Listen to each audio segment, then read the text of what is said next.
Kalau kemujizatan Kanjeng Nabi yang kita teladani mungkin tidak bisa. Perbuatan-perbuatan zahir yang mungkin sudah perkembangan zaman sudah berbeda. Tetapi yang bersifat universal adalah hal-hal yang menyangkut spiritual. Itu yang kita warisi. Makanya ini beda mukjizat Kanjeng Nabi Muhammad dengan mukjizatnya nabi-nabi yang dahulu. Saya ke Romawi, karena saya ada tujuan studi juga. Saya lagi mempelajari dialog teater di sana. Ada teater, saya bidang teater. Jadi keluar masuk ke teater. Kita melihat kolisium, ya, diantarkan oleh guide-nya. Ini tempat gladiator, manusia diadu dengan macan. Ini tempat raja mandi. Ini permaisuri dandan. Ini lapangan olahraga. Terus ya sudah, apa manfaatnya? Ya nggak ada. Nabi Musa pernah membelah lautan, terus apa manfaatnya? Ya sudah, hanya tinggal cerita. Nabi Isa pernah menghidupkan orang mati, terus ya sudah, selesai bercerita. Orang buta diusap matanya melek lagi, ya sudah. Tapi mukjizat Nabi sampai sekarang masih hadir dan masih bisa kita manfaatkan untuk membangun kebahagiaan hidup ini. Betul nggak? Ada konsepnya. Nah, tetapi sekali lagi karena bahasa Arabnya klasik, ini orang Arab sendiri yang nggak paham. Kalau nggak ngaji Mbak Mahfud, biar Arab juga nggak paham. Saya di Tunisia kalau malam minggu itu buka pengajian umum, yang datang ada dokter, ada insinyur, ada pengusaha, ada ya kalau di sini lurah begitu, ada camat, segala macam datang bawa Quran, nanya ini ya Syekh hampir saya sinu hadza ma'ana ikhla'ana 'alaika innaka bil wadil muqaddas itu wa sinu ma'ana tuhan. Tua itu apa tuh? Ya nggak tahu persoalannya.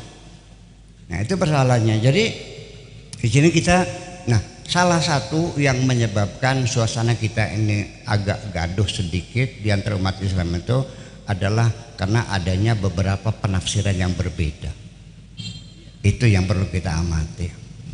Jadi Bapak sekalian, walhasil bagaimana terserah penafsiran ya silahkan. Satu contoh umpamanya begini. Dalam Al-Quran disebutkan as-sariqu was-sariqatu faqta'u aydiyahuma. Pencuri laki, pencuri perempuan, potonglah tangannya. Ini karena salah penafsiran dipotong tangannya. 1400 tahun lamanya umat Islam menjadi korban pemotongan tangan karena salah penafsiran.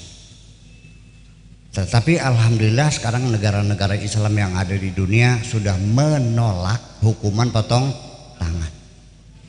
Nah, muncul lagi waman lam yahkum bima anzalallah faulaika humul kafirun.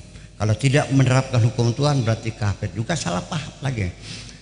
Nah, di sini mesti kita ketahui bahwa hukuman-hukuman fisik, potong tangan, rajam dan sebagainya, itu orang murtad dibunuh, orang tidak sholat dibunuh, apalagi orang tidak bayar zakat dibunuh. Punten ini mah, itu adalah penafsiran. Dalam Al-Quran tidak ada orang tidak zakat dibunuh, tidak ada orang tidak sholat dibunuh, gak ada. Itu hasil pemikiran para ulama fikih. Dan fikih sendiri sebetulnya kita lihat memang sekarang ini ada krisis fikih, Pak Fadl. Ada krisis fikih, bukan krisis moneter tapi krisis fikih. Itu. Jadi ke depan ya kita hukum Islam mesti diperbaharui lagi, diijtihadi lagi supaya sesuai dengan tuntutan zaman ini. Karena itu pasti penafsirannya adalah sifatnya kasuistik. Mari kita uji di mana kesalahan penafsiran mereka. Satu, kalimat faqta'u itu tidak mesti artinya dipotong. Kata-kata qata'a di dalam Al-Quran itu tidak selalu menunjukkan maknanya dipotong, terus diputus. Bahkan kalimat putus sendiri itu hampir tidak, ya mungkin ada 1-2 ayat ya, tapi kebanyakan ayat Quran begitu qaf, ta dan ain itu artinya bukan putus. Seperti Wa quti'a dabirul qaumil ladzina zalamu. Bukan diputus, bukan dipotong. Wa qata'na aydiyahum. Kan kami potong, bukan dipotong tapi artinya dicegah, bukan dipotong. Kemudian yaqta'una tariqa, itu bukan motong jalan dipotong-potong tapi menutup jalan, tidak boleh lewat. Kemudian lagi wa yuqatti'una al-arham, itu bukan motong-motong rahim tapi memutuskan hubungan persaudaraan. Kemudian lagi di surat Yusuf, ketika perempuan-perempuan dari Mesir itu melihat Yusuf lewat di hadapan mereka, buah yang sedang mereka kupas terjatuh. Mereka terkagum-kagum melihat gantengnya Nabi Yusuf, kayak saya gini nih. Guyon. Melongo semua. Falamma ra'ainahu akbarnahu wa qatta'na aydiyahunna. Bukan dipotong-potong. Pisaunya sedang mengupas buah apelnya jatuh, wa qatta'na aydiyahunna, dipotong atau tersayat. Nah, itu dia persoalannya. Itu satu. Mereka gegabah. Ya udahlah, semoga Allah mengampuni kita semuanya itu. Tapi korban sudah lewat kan? Berapa banyak tangan yang dipotong? Kemudian kita tanya lagi, tangan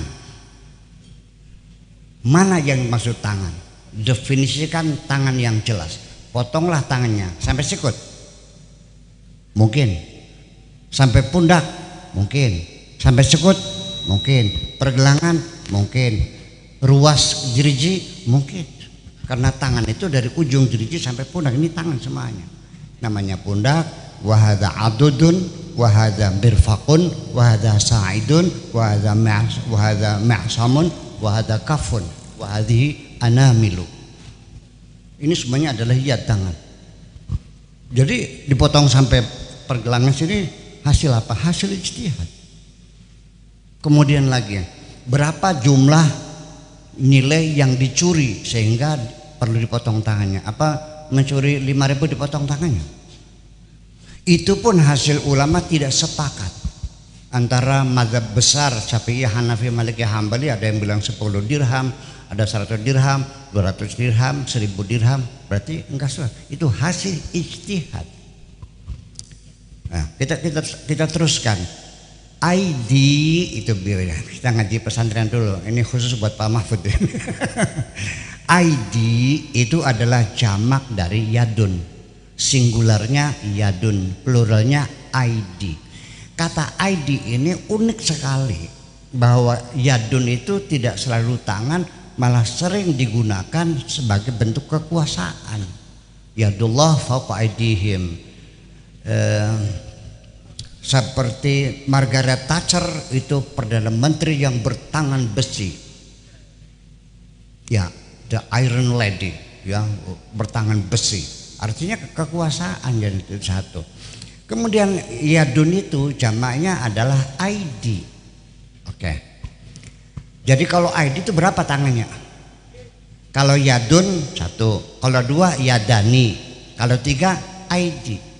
ID ini juga maknanya berubah. Ditambah lagi setelah ID jamak, dijamakkan lagi, namanya jam'ul jamai. Di dunia nggak ada bahasa yang jamak dijamakkan lagi kecuali Arab. Namanya kodenya dalam dunia perkamusan jim, artinya jamul jamai. Jadi jamak dari ID menjadi ayadi. Itu artinya sudah kedermawanan, berbeda lagi. Oke, berarti kalau yadun 1, kalau ID berarti jamak. Kalau jamak itu berapa? 3 ke atas. Kalau 2 namanya musanna, betul nggak? Kedua yadani. Nah ini tangannya berarti banyak kan? Sekarang saya nanya, as-sariqu tangannya apa? Pencuri laki berapa tangannya?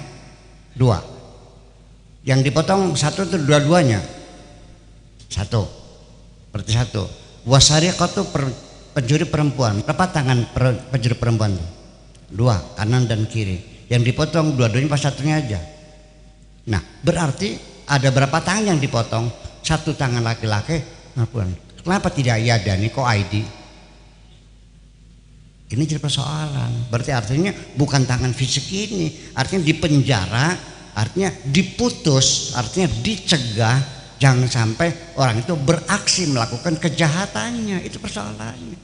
Bayangkan korban ini sudah 1400 abad yang lalu.